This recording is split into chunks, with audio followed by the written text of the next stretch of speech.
America और Iran के दरमियान मामला ख़तरनाक हद तक बढ़ चुके हैं, क्योंकि आज की इस वीडियो में हम देखने जा रहे हैं दोनों साइड्स की मिलिट्री प्रेपरेशंस जो फ्रेश डेवलपमेंट सामने आई हैं उस मौके पर जब ये दोनों जनेवा में बातचीत कर रहे हैं। ईरान की IRGC की नेवल ड्रिल्स और US मिलिट्री का बिल्डअप, जिसमें वो अपना दूसरा कैरियर स्ट्राइक ग्रुप इस रीजन की जानिब भेज रहे हैं। और अमेरिका मिडल ईस्ट में जिस लेवल का मिलिट्री बिल्डअप कर रहा है उसको देखकर बंदा हैरान रह जाता है। और इस हवाले से कुछ नई चीज़ें सामने आई हैं जो काफ़ी तशवीशनाक हैं, और इन तैयारियों को देखकर ऐसा लगता है कि अमेरिका शायद इजराइल की ख्वाहिश पूरी करने जा रहा है, यानी जल्द ईरान पर स्ट्राइक करेगा। आज की इस वीडियो में हम इन्हीं पॉसिबिलिटीज़ पर डिस्कस करेंगे, ये नई प्रेपरेशंस। हम उन लोकेशंस के बारे में जानने की कोशिश करेंगे जहां पर US ने ताज़ा एसेट्स डिप्लॉय किए हैं, और ईरान की IRGC की ड्रिल। हम देखेंगे इस हवाले से दोनों साइड्स क्या सोच रही हैं, और स्पेशली अमेरिकन्स इस मिलिट्री बिल्डअप के साथ साथ बातचीत आखिर ये क्या चाहते हैं। आइए जानने की कोशिश करते हैं।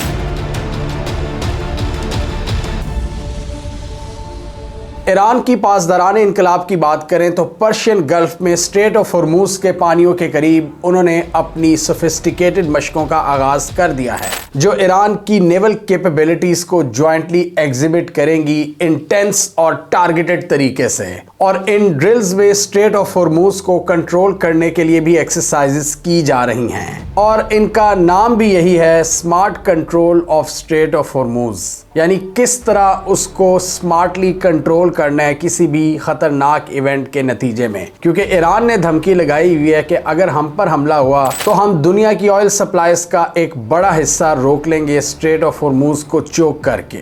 और वहां पर ईरान की नेवी बहुत मजबूत है, और यहां पर ईरान की IRGC की सपोर्ट इनको हासिल है। इन फ्रेश एक्सरसाइजेस का मकसद है ईरान की IRGC की नेवल कैपेबिलिटीज को टेस्ट करना, IRGC की नेवी के ऑपरेशनल यूनिट्स की रेडीनेस को असेस करना, और IRGC के सिक्योरिटी प्लान्स को प्रैक्टिस करना, किसी भी हमले की सूरत में मिलिट्री कंसंट्रेशन पर फोकस करना, और ईरान के समंदरों में पोटेंशियल सिक्योरिटी थ्रेट्स को काउंटर करना, और इस रीजन में ईरान के जियोपॉलिटिकल एडवांटेजेस को इंटेलिजेंटली एक्सप्लॉइट करना।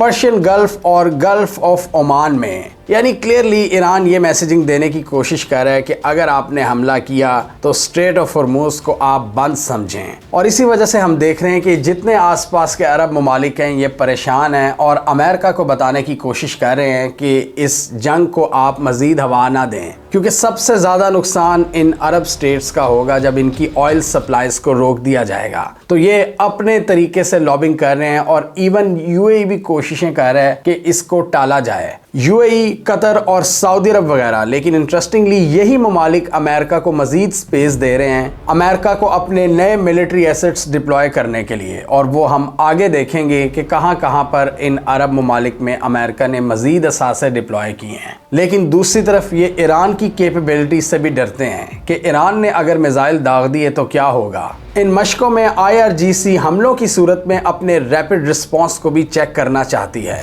कि इस मैरीटाइम डोमेन में हमले की सूरत में किस तरह कॉम्प्रिहेंसिव रिस्पांस तैयार किया जाएगा। रैपिड, डिसाइसिव और कॉम्प्रिहेंसिव, यानी तेज, फैसलाकुन और जामिया।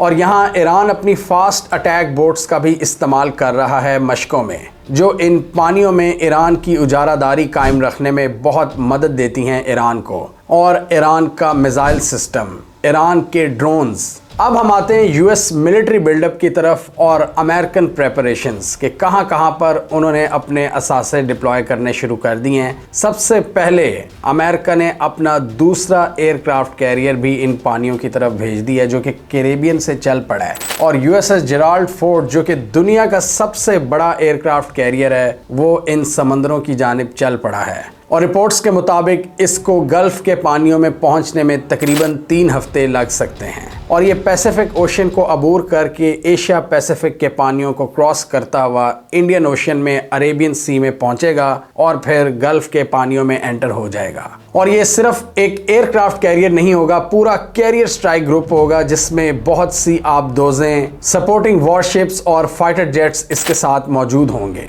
जो कि ओमान में पहले से मौजूद carrier strike group Abraham Lincoln को ज्वाइन करेंगे। और यहाँ एक्सपर्ट्स के मुताबिक अमेरिका इस रीजन में अपना मिलिट्री बिल्डअप इसलिए कर रहा है कि अगर मुज़ाकरात फेल हो जाते हैं तो उनके पास पूरी तैयारी हो, चाहे वो लैंड एसेट्स हों एयर डिफेंस सिस्टम्स की शक्ल में या नेवल एसेट्स हों कैरियर स्ट्राइक ग्रुप की शक्ल में। और रिसेंटली अमेरिका के मिलिट्री कार्गो प्लेन्स ने इस रीजन में तकरीबन 250 परवाजें ली हैं डिफरेंट इलाकों से, यूके से, कैरेबियन से और सदर्न इंडियन ओशन रीजन से, जहां पर इनकी डिप्लॉयमेंट्स हैं और वहां से असलहा पहुंचाया जा रहा है। और बरतानिया में मौजूद यूएस एयरफोर्स के एसेट्स को भी यहां पर डिप्लॉय किया जा रहा है, जिसमें रिफ्यूलिंग टैंकर्स और फाइटर जेट्स शामिल हैं। इसके अलावा बड़ी तादाद में यूएस इस पूरे गल्फ रीजन में अपने एयर डिफेंस सिस्टम्स को एक्टिवेट कर रहा है, यानी ऑलरेडी बहुत से एयर डिफेंस सिस्टम्स डिप्लॉय हैं, मजीद एयर डिफेंस सिस्टम्स को डिप्लॉय किया जा रहा है। और उसके पीछे थिंकिंग यही है कि जंग की सूरत हाल में ईरान के मिसाइल्स को काउंटर करना, यानी पूरी तरह से तैयारी की जा रही है जंग से पहले और जंग के बाद के सिनेरियोज की। मिलिट्री बिल्डअप किया जा रहा है बातचीत के दौरान।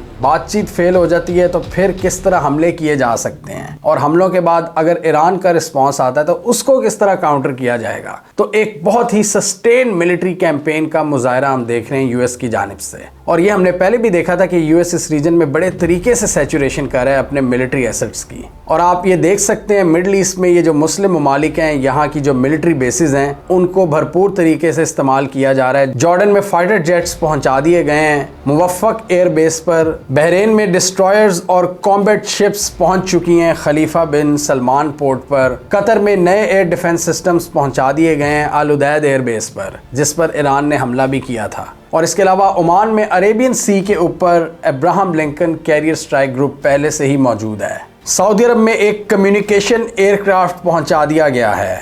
और पर्शियन गल्फ जो कि ईरान के बिल्कुल सामने है, यहाँ पर कतर, बहरीन और कुवैत में अमेरिकन एसेट्स हैं और उनको मजीद अपग्रेड किया जा रहा है। वेस्टर्न अरेबियन सी, रेड सी, पर्शियन गल्फ और स्ट्रेट ऑफ हॉर्मूज में अपने असासे पहुंचा दिए गए हैं। और ये फ्रेश डिप्लॉयमेंट्स पिछले 1 महीने में हुई हैं, जिसमें 250 से ज़ायद कार्गो प्लेन्स की परवाजें देखी गई हैं। और इन समंदरों में जो वॉरशिप्स मौजूद हैं उनके अंदर भी लेटेस्ट मिसाइल सिस्टम्स मौजूद हैं, जैसा कि टॉमहॉक क्रूज मिसाइल्स, जिनकी रेंज 1600 किलोमीटर्स तक है, जो सी टू सी और सी टू लैंड अटैक्स कैरी कर सकते हैं। और इसके अलावा इन जहाज़ों पर लेटेस्ट F-35 फाइटर जेट्स भी मौजूद हैं, जो किसी एरिया तक परवाज कर सकते हैं। F-35 के साथ साथ F-15E फाइटर जेट्स हैं, जो कि बॉम्ब अटैक्स और एयर टू सरफेस मिसाइल्स को दाग सकते हैं। और एक्सपर्ट्स के मुताबिक ईरान पर हमले की सूरत में यूएस मिलिट्री का जो पहला निशाना है वो IRGC के हेडक्वार्टर्स हो सकते हैं। इसके अलावा ईरान की न्यूक्लियर साइट्स, जिनको इन्होंने पहले भी निशाना बनाया हुआ है। और इसके अलावा कुछ ऐसी ऑप्शंस पर भी गौर हो रहा है जहां इजराइल के साथ ये मिलकर जॉइंट ऑपरेशंस कर सकते हैं, जिस तरह इन्होंने वेनेजुएला में किया था, यानी अपनी फोर्सेस उतार कर। तो अपनी फोर्सेस को भी यहां पर उतारा जा सकता है कंबाइंड ऑपरेशंस के जरिए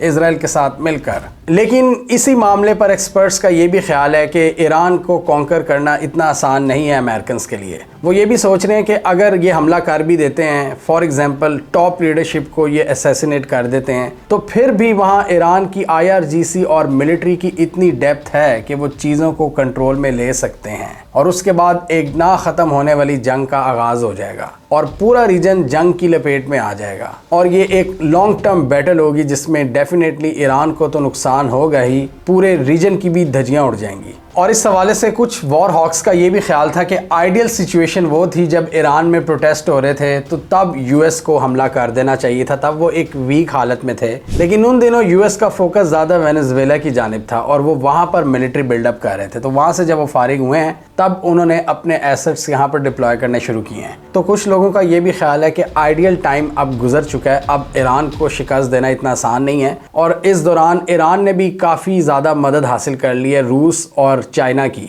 और चाइना भी सैटेलाइट के ज़रिए ईरान को की इंफॉर्मेशन प्रोवाइड कर रहा है यूएस पोजीशंस की। इसके अलावा कुछ कार्गो प्लेन्स की भी इत्तला मिली थी जो ईरान में आए हैं, और ईरान को air defence systems, rockets, conventional weaponry और मिसाइल्स में इस्तेमाल होने वाला की कंपोनेंट मौजूद है जो उनको सप्लाई किया गया है। यानी ईरान भी अब जिसे कहते हैं पूरी तरह से तैयार है, लोडेड है। और IRGC की इस रीजन में इतनी खुलकर मशकें ईरान के इस कॉन्फिडेंस का मुंह बोलता सबूत हैं। और इन टॉक्स की बात करें तो हमने लास्ट वीडियो में डिस्कस किया था कि ईरान के डिप्टी फॉरेन मिनिस्टर का ये कहना था कि हम न्यूक्लियर डील के अलावा और भी बहुत सी चीज़ों पर बातचीत कर रहे हैं, जिसमें पोटेंशली एक इकोनॉमिक डील भी सामने हमें नज़र आ सकती है, जिसमें ऑयल एंड गैस की एक्सट्रैक्शन, माइनिंग और पोटेंशली फाइटर जेट्स के हवाले से भी बातचीत हो सकती है, और रेयर अर्थ मिनरल्स के हवाले से कोई कोलैबोरेशन जो इस पूरे खित्ते के लिए एक गेम चेंजर साबित हो सकता है। तो ये एक बहुत इंटरेस्टिंग सिनेरियो होगा कि अगर मामलात यहाँ तक आ जाते हैं। लेकिन ईरान ने साथ ये भी कह दिया है कि हम पर से सैंक्शंस हटानी होंगी, उस सूरत में हम न्यूक्लियर एनरिचमेंट को तर्क कर सकते हैं। यानी ईरान तकरीबन इस बात पर आमादा हो गया है कि हम अपनी यूरेनियम एनरिचमेंट को बहुत निचले लेवल्स तक ले आएंगे, उस लेवल तक जहाँ पर इससे सिर्फ एनर्जी वगैरह बनाई जा सकती है, यानी सिविलियन पर्पजेस के लिए। और लास्ट ईयर तक यूएस की एडमिनिस्ट्रेशन की भी यही डिमांड थी ईरान से, लेकिन उसके बाद जब मामला चेंज हुए हैं, अब इनको ये अमेरिका कह रहा है। ऑब्वियसली इजराइल की भी यही डिमांड है कि अपनी एनरिचमेंट को जीरो करो, यूरेनियम एनरिचमेंट को बिल्कुल ख़त्म करो, और जो आपके पास स्टोर्ड एनरिच यूरेनियम है उसको अपने मुल्क से मुंतकिल करो या डाइल्यूट कर दो। इससे पहले हमने देखा था 2015 की जो मल्टीलैटरल डील हुई थी, जिसमें मल्टीपल ममालिक शामिल थे ईरान और यूएस की डील में, उसमें रूस ने ईरान की एनरिच यूरेनियम को एक्सेप्ट किया था। लेकिन उस वक्त रूस एक वर्किंग पार्टनर था अमेरिका का, और रशिया यूक्रेन जंग नहीं शुरू हुई थी। और अब मामला बहुत चेंज हो गए हैं। अब भी रूस ने ऑफर तो कर दी है, लेकिन अमेरिकन हॉक्स बड़ी शक की निगाह से देखेंगे अगर रूस इसको एक्सेप्ट करता है,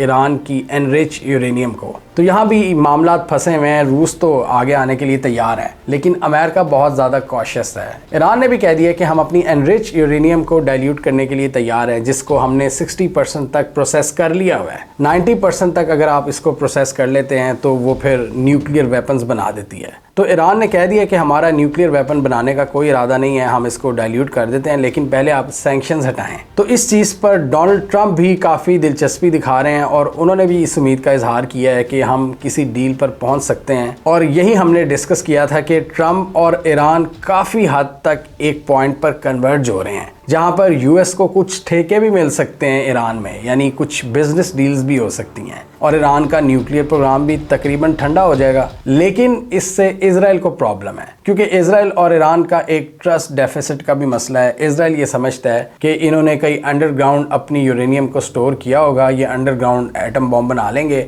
बहुत एक इनसिक्योर पोजीशन में बात करते हैं इजराइलीज, और वो अमेरिकन को कह रहे हैं कि हमें इनका न्यूक्लियर प्रोग्राम तर्क करना होगा, डिसमेंटल करना होगा किसी भी बातचीत से पहले या बातचीत के दौरान। तो उनकी ये ज़्यादा ख्वाहिश है कि ईरान पर हमला हो, ईरान को इस वक्त वीक किया जाए, जबकि ईरान ने ऑफ़र दे दिया है इन्हीं ख़तरात के पेश नज़र। और ईरान भी डेफिनेटली ये ख़तरा समझता है कि इन पर हमला हो सकता है, एक इमिनेंट स्ट्राइक ईरान का इंतज़ार कर रही है। तो उन्होंने भी ऑफ़र कर दिया है कि हम आपसे इकनॉमिक डील्स करने के लिए भी तैयार हैं, और न्यूक्लियर प्रोग्राम को पीसफुल मकासद के लिए परसू करने के लिए तैयार हैं। लेकिन एनरिचमेंट को हम ज़ीरो नहीं करेंगे, लेकिन हमसे बातचीत तो की जाए, हम पर से सैंक्शंस हटाई जाएँ। और इस हवाले से जो इंटरनेशनल एटॉमिक एनर्जी एसोसिएशन के हेड हैं राफेल ग्रोसी, उन्होंने भी कहा है कि ईरान के साथ जो हमारी बातचीत हुई है न्यूक्लियर के मामले पर, वो बड़ी तफसील से हुई है, और उन्होंने भी उम्मीद का इजहार किया है कि चीज़ें अच्छी सिमत में ही आगे जाएंगी। तो ये हम देख रहे हैं कि ईरान की तरफ से भी पॉजिटिव स्टेटमेंट आ चुका है, डोनाल्ड ट्रंप की जानिब से भी किसी हद तक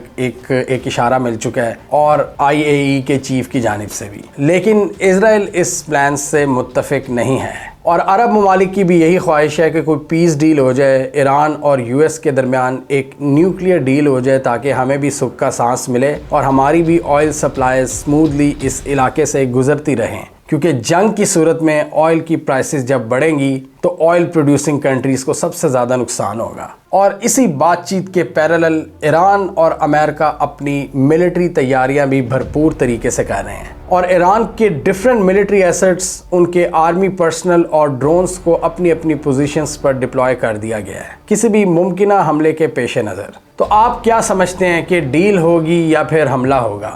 कमेंट कीजिए। इसके अलावा हमारा यूट्यूब चैनल सब्सक्राइब कर लो, साथ ही वो बेल आइकॉन भी दबाएं ताकि वो स्टोरीज दुनिया भर से और पाकिस्तान से जिनकी मेन स्ट्रीम मीडिया पर प्रॉपर कवरेज नहीं होती हमारे प्लेटफॉर्म के थ्रू आप तक टाइम पर पहुंच जाएं।